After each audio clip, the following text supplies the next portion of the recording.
Google partners with Sony and Intel to launch Google TV. Amazon releases Kindle for the Mac, and some of you have some pretty pathetic sex lives, according to a new study about social networking. It's Thursday, March 18th. I'm Natalie Del Conte, and it's time to get loaded.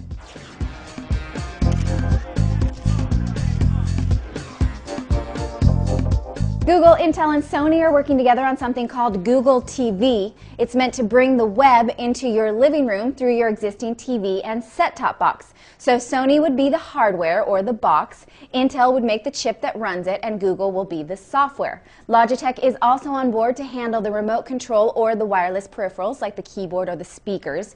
Google says that Google TV will be an open platform, so open to other software, and it will be a version of Android, so in theory you could run apps on your TV just like you do on your phone. The New York Times spoke to sources anonymously about this, so we don't actually know when we'll see it. In an attempt to be more social, Yahoo has acquired a social network that I have actually never heard of.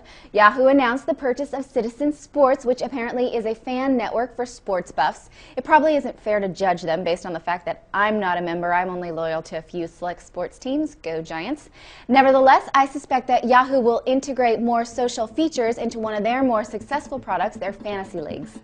AT&T announced a new line of chargers that will stop pulling power from your wall when it senses that the phone is charged. The chargers are called AT&T Zero chargers, and they're supposed to prevent the phantom power that's pulled off the grid, which AT&T estimates is enough power to power 24,000 homes per year. The chargers will go on sale as an accessory through AT&T in May, and they will be sold in packaging made from recycled paper.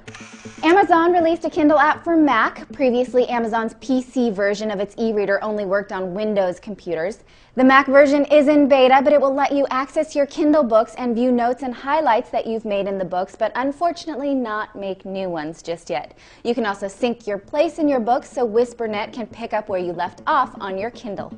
YouTube extended its partnership program to help out struggling musicians. The video site launched something called Musicians Wanted, where it will help share ad revenue with musicians who serve their music videos online. This is only for U.S. artists for now, but it will likely expand overseas soon enough. This is good news for musicians because a good viral video can really garner some traffic and help them suffer a little bit less for their art.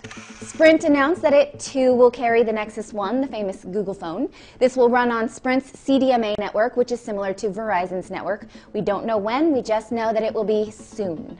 We've reported this before, but I just want to give you the update. Sprint is said to be launching the first WiMAX phone at the CTIA wireless show that starts on Monday. This will be a 4G phone made by HTC. The code name for this phone is Supersonic for now. We'll have lots of CTIA coverage for you next week from our own mobile phone reviewers, so stay tuned to CNET.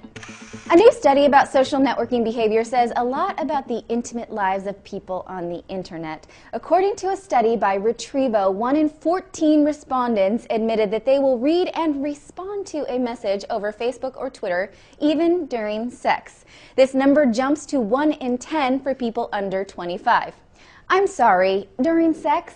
How boring can it be that your social networking is more important? Further, 1 in 3 will take a message during a meal, which is a pet peeve of mine, people who use their gadgets at the dinner table. This is just sad, people. I hope you aren't having a meal with someone right now while you're watching our show or doing the other thing that we talked about. Those are all your headlines for today, and that wraps up your week of Getting Loaded. I will see you on Monday. Have a great weekend, and thank you for watching. I'm Natalie Del Conte with CNET TV, and you've just been loaded.